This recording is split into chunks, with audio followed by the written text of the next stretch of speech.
G'day and welcome back. Salt Covers here. Rough night last night with some beats. We love the tickets we had. We had a losing night last night. Make sure you go follow me on Twitter. Even though the picks didn't hit last night, we had 2 out of 3 plus CLV tickets. That's all you can hope for going into these games, especially in March. First, we had the Cavs and Hornets under 234. We came into that game with a minus CLV ticket. That game closed at 236. These teams finished at 235.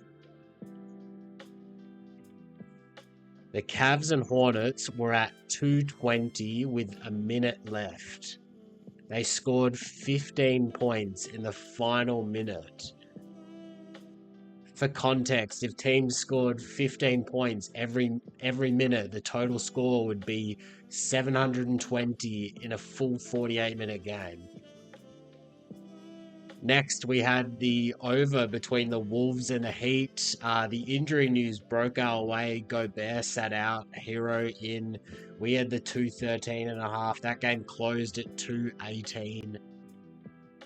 Timberwolves made 2 out of their final 6 free throws. Bam took a 3-pointer to win the game. Looked like he got fouled, nothing. I guess we'll just take the bad beats. We can live with them. We got a great number on the Clippers. Got that while Jalen Brunson was hobbled.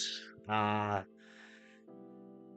game closed at 7.5. Clippers, they covered both numbers. Did see a bit of Knicks steam head into that market. There was a competitive game as well. Knicks had multiple 10-point leads.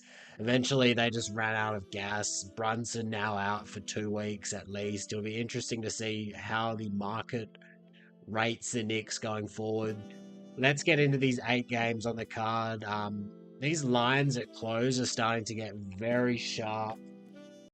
One pair of pants later. Please make sure you comment down below if you agree, disagree with any of my bets. We have 6 bets on the card today. We have about 3 of them which are still playable. The other 3 are priced out. I wouldn't play. Make sure you tune in to see where we are. This is our biggest, most amount of units we've had staked since we started recording YouTube. We do love a few of these spots. Let's get into it. One pair of pants later. Let's have a look at today's games. We have 8. First, we have the Nets in Charlotte. Not a great game to watch, but this is the game that we've got the most action in. Hornets in a back-to-back spot, no travel, coming off a narrow loss against the Cavs. They really left everything out on the floor versus the Cavs. This is just not a great motivational spot for them. So we saw the recreational books open this at Nets minus 2.5. We saw the sharp books open this at Nets minus 4.5. Sharp books always opening like 2-3 hours after the rec books open up. With Charlotte at this point in the year, you have to just assume LaMelo isn't playing back-to-backs. He sat out their last 3 back-to-backs. And we saw this opening line and we didn't feel like that was priced in. Now, nothing's official as of yet, but I'm banking on LaMelo not playing. We got Mark Williams out. We got Cam Johnson out. So in terms of where the line has moved from the sharp number, no movement as of yet. We picked up a Nets minus 2.5, picked that up for 2.5 units, posted it on Twitter while it was still available. It was there for a good amount of time. Make sure you go follow me on Twitter, like, subscribe, all that good stuff. Twitter is just above me. Nets are 3-0 in this series. Now at 4.5, wouldn't play into that. Nets money line's still worth something. Like you can play a unit on that, take home half a unit. That's still worth looking into. Total wise, we see a massive edge towards the under. And look, even though projections got this at Nets -2, I don't care. I'm taking the Nets -2.5. Wouldn't play it at 4.5. Looking towards the total, we saw the recreational books open this at 216. We match that up against the projections. We know the Nets are an under team. We know the Hornets are an under team. They are two bottom three under or top three under teams in the league. Two pace down teams. Now we saw the sharp books open this at 213. Now the total is at 212. We have 2 out of 3 games between these teams so far this year, not even getting to 200. I think this one has room to continue going down. We have 4 units on the under 216. That is close to a max bet. We love that position. Now at 212, so got some great CLV on that. And the market has moved down past the sharp number, which is what we like to see as well. I think there may be a 213 out there. If you can get that, definitely play that down for a unit. Definitely not going to be watching this game, but we'll be keeping a close eye on the odds throughout the game. If you try watch this game, I'm sorry, but I can't believe I've got 6.5 units down on a Nets Hornets game in March. Like, sheesh. Who have we got next? We have Pelicans in Houston, game 2 of a baseball series between these two teams. Last time out, Rockets won and covered. The total went well under. In terms of the market movement, we saw a sharp movement towards the Pelicans, and we saw sharp movement towards the over. So in both side and total, the sharps lost. Now, this spread opened at 8.5 on the sharp books, now at Rockets -8. So again, seeing movement towards the Pelicans. Projections got this at Houston -13.5. Wow. Nice edge towards the Rockets, but as home favorites, they're not great. This Pelicans team is still frisky. They still got Zion.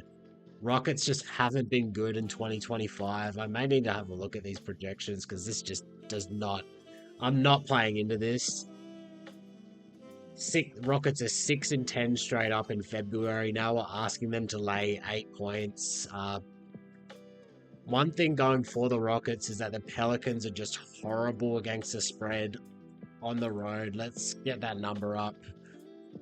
Yeah, they are just awful on the road against the spread. They're awful against the spread in general, but on the road, they are the worst team in the league, 9-23 against the spread on the road. Maybe I'll look back to the Rockets if I see the market move towards them, but it looks like, as of right now, the market has moved towards the Pelicans. We now see an 8 at some of the sharper books as well. It's an expensive 8, so for now, nothing from me on the spread. Total, we saw open at 229, still there at 229.5. Like I said before, we saw sharp movement towards the over. The game went well under. It was a very slow-paced game. I'm not sure if I agree with the over movement. Rockets are a pace-down team. They're an under team. They're a defensive team. Their offense is 25th in efficiency in February. Nothing from me on the total. Got a few games to get through. Let's move on to another baseball series where we got the Pacers and the Hawks. First piece of news is that Tyrese Halliburton is questionable again for this one. He was a late scratch. We saw the spread open at Pacers -2, now at Pacers -3, so that is hinting at Halliburton playing. Halliburton, yeah. We saw as soon as he was scratched from the last game, it went from Pacers -3 to a pick'em. We saw the total just plummet from 247 to 240. Now we have same line, same questionable status with Halliburton. This is a very simple cap. not playing this until he gets ruled in. If he gets ruled in, this is a very clear and easy over spot. Projections likely over at 246.5. Cases, stat I like here. Cases after a loss, 17-8 to the over. That's like over 70% to the over. 72%. We also have the Pacers 8-5 to the over against top 10 pace teams. Again, I'm just looking out for that Halliburton getting ruled in. Look out for my Twitter if I bet this game. At the moment, nothing from me. Ugh. Yuck. Lots of good games on the slate. This is certainly not one of them. Wizards in Toronto. Wizards been playing a bit better. Somehow this is only the second time these teams have played. They've got to play 2 more times after this. There are 3 more Wizards Raptors games we have to endure. Just disgusting. Raptors off a nice win and cover against the Jazz as home favourites. Now in a back-to-back spot. No travel. Both teams coming off home wins against the Jazz. Poole is questionable. Raptors should have Jakob Poeltl and RJ Barrett back in the lineup. They both rested the last game. Spread opened at -4. Now I need to get the odds up.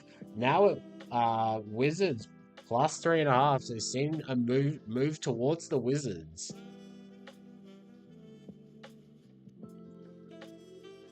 For me, it's just there is absolutely no reason to bet on this game. We saw the total as wow, the total has moved down quite a bit. We saw this open at 227.5, now at 223. So certainly some sharp movement towards the under. Not definitely like we've missed that. We have missed that sharp move towards the under. Projections got this at 224, basically 225. Again, this game opened at 227.5 at the rec books, 225 at the sharp books. If you got an under ticket, good on you. I have nothing in this game. Not going to watch it. Not even going to pay attention to this game at all. Need to keep on track here, so let's just get this shit off my screen. So here we've got a game that I placed a bet on just before we started to hit record. That is the Bulls in Miami. Bulls been playing better, or playing like well recently. They just don't seem to want to tank. Heat in a back-to-back spot, coming off a narrow loss against Minnesota. Projections got this at Heat -6. This game opened at Heat -3.5 at the sharp books. Now we see it at Heat -4.5. Bulls in this spot, they're playing on a Saturday night where they likely flew into Miami on a Thursday night. So they had a Friday night in Miami. That's always something worth looking into, these teams playing on the weekend in Miami, especially if they've got like a day's rest. This is the Bulls' first time in Miami this season. In their previous matchup, we saw the Bulls win outright and cover as 3.5 point home dogs. We've seen the Heat's power rating certainly dip over the last month. Small revenge angle here for the Heat. I get it's on a back-to-back, but I have played the Heat -4 for 2 units. We think this is a Bulls team that will be riding a little bit higher. They're coming off a great win in Orlando, now flying into Miami, got a day off in Miami. We think the Heat are a little bit undervalued here. We saw them get some sharp movement against the Timberwolves. We saw the market has now moved towards the Heat as well, so we picked up a -4. I'm sure you can still go get one. We saw the total here open at 227.5, now at 226. Heat with no rest, 8-4 to the under after a loss. They're 13-9 to the under. So definitely looks like an under spot at the current numbers. Not going to chase any steam here. Nothing for me on the total. Still go grab that Heat -4. We played that just before we hit record as we were doing our research. Let's have a look at the next game, we have the Orlando Magic in Milwaukee. This is going to be a very interesting game. Can the Magic like finally get their shit together? Like they have just been struggling bad, lost like 5 in a row, going up against a Bucks team that I don't particularly like, but they're a lot better at home than on the road, especially covering. Saw this open at 6.5. It is still there at 6.5. We saw the total open at 218, now at 218.5. Projections have this at Bucks -7. This is just a well-priced line here. Magic have Paul Anthony back, no Suggs. Orlando is dogs at 8 and 17 against the spread. That's not good. This is game 4 between these two teams. Bucks are 3-0 straight up, but they're only 1-2 against the spread. Looking at the spread movement in these previous 3 games, all 3 have moved towards the Bucks. Magic got to turn this around, or like, are they actually a play-in team? They were playing so well to start the season. Nothing from me on the spread. Total, yeah. Projections got this at 216.5. Market movement in the previous 3 games is insignificant at best. There's nothing to read into there. Magic are an under team, place down team. The Magic's best over spot is as road dogs, so there's that. They're 10 and 6 to the over. That's like the only positive trend to the over. Over is 3-0 in this series, but only 1-2 if you're grading it against the 218. Most of these totals have been around 213. Nothing from me here on this game. Definitely interested to see like how this all plays out. Like if the Magic can get a cover in this game, they'll certainly earn some of my respect back, but I just can't play into this game. Next, this is just going to be a great game between the Lakers and Celtics. This matchup is back. Now, we saw this spread open at 7 at the sharp books, but if you could have gotten a Celtics -4.5 at the rec books when this opened up. I really wish I was awake for that. That would have been a max bet for me.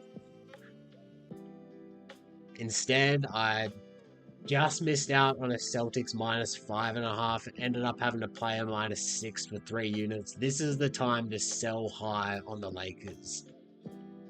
The Celtics, they just know Luka very well. We've all seen Luka's defensive mixtape from the finals. I fully expect the Celtics to involve Luka in every action and just try and wear him down playing one-on-one against him. Now Luka he's looked better defensively with the Lakers. He seems to be putting in a bit more effort, which is what you like to see, but we know the Celtics. We know they get up for the biggest games. This is one of the biggest games for them. We see them winning by about 10. I just don't think the Lakers will be able to guard them. That's it for me. Like projections got this at Celtics -6.3, so not much here in terms of projections. We just know the Celtics get up for these games. We have no problem taking them here, laying the 6. I don't think I would play this 7.5 currently. Maybe 7, but definitely not 7.5. Total opened at 226. Now we see it at 227. Projections got this at 223. So I expect this total to continue to grow. If it does, I may look at taking the under. For now, I do not have a bet on this total. We like our Celtics -6. If you got a Celtics -4.5, that's just a great ticket. That would have been a max bet for me. Last game on the card, another game that we've got action in is the Detroit Pistons in Golden State, which is actually my play of the day. We have this spread opened at the sharp books at Warriors -6.5. It opened at the rec books at Warriors -5. We are selling high on the Warriors in this spot. We like the Pistons to cover. Projections have this at Warriors -2. We are selling high on the Warriors, buying low on the Pistons, who pissed off the entire world by losing to the Clippers when the whole public was on them. Not us, but now my ticket on this game is not great. As I said, the rec books opened this at 5.5, 6. There was a lot of scattered numbers out there. We saw the market moving towards the 5. We picked up a Pistons +5.5 for 4 units. Now we see the sharp books open this at Golden State -6.5. We do not like to see that, but in terms of where the market has gone since the sharp books opened up, really hasn't gone anywhere. I'm looking at Pinnacle right now. It is still at 6.5. It is tilted towards the Pistons, which is what we like to see. I expect to see a late market push towards the Pistons. That's my guess. I expect to see a late market push towards the Pistons and for this game to close at 5 or 5.5. This is just not a great spot for Golden State as well. They're coming off a 5-game road trip, 1-day break, now playing back at home. First game back home after a road trip is always a nice spot to fade the home team. Playing a hungry Pistons team coming off a loss. Pistons 18-9 against the spread after a loss, 20-11 against the spread on the road. They're also 11-7 against the spread versus the West. Take the Pistons, 6.5 still available, still there for you. Go take it. It's one that I really love. You could also sprinkle a little bit of that on the money line. This is just too many points for the Warriors. Looking at the total, opened at 233. Oh wow, now it's at 235.5. Jesus. Wow. Oh my god. I was not expecting that. So just before we hit record, we took under 234.5. Took that for 3 units. Now seeing 235.5. I just do not agree with this whatsoever. Oof. I mean, yeah, look, is what it is. We like the under in this game. Projections got this at 230. Now at 235. Looking at the previous matchup between these two teams, it was about 2 months ago. Total opened at 223. Now it closed at 220, so it was market movement towards the under. Pistons have increased their pace quite a bit. Last 15 games, they rank 3rd in pace. Now up to 11th overall. In the grand scheme of things, that uplift in pace is still only worth about 2 possessions. That's like 6 points at best. This is very interesting. Something that is just I'm not sure how to read that. We still like the under, even though the market is moving up. We have played the under 234. You can get it at 235. Let's see about that one. Let's get to our best bets for today. Let's get the odds screen off. So we've got a loaded card today. Absolutely loaded. We've got 6 bets on. A few of them still playable. So we have 2 bets on the Nets and Hornets game. Those 2 are both priced out. Can't play them anymore. We've got 6.5 units on a Nets and Hornets game. We also have the Heat -4. Got that down for 2 units. Just like the spot for the Heat, even though it's a back-to-back. Bulls first night in Miami, coming off riding high off a good win. Day off in Miami. Might have that South Beach flu. We also have the Celtics -6. Like that ticket now that it's at around 7.5 now. Celtics always get up for these big games. We have some bad tickets in the Pistons Warriors game, but we like the spots regardless. I expect the spread to close at around 5.5. This latest movement towards the over is, yeah, it's certainly caught me off guard, but we still like the under. Until next time, let's get them books salty.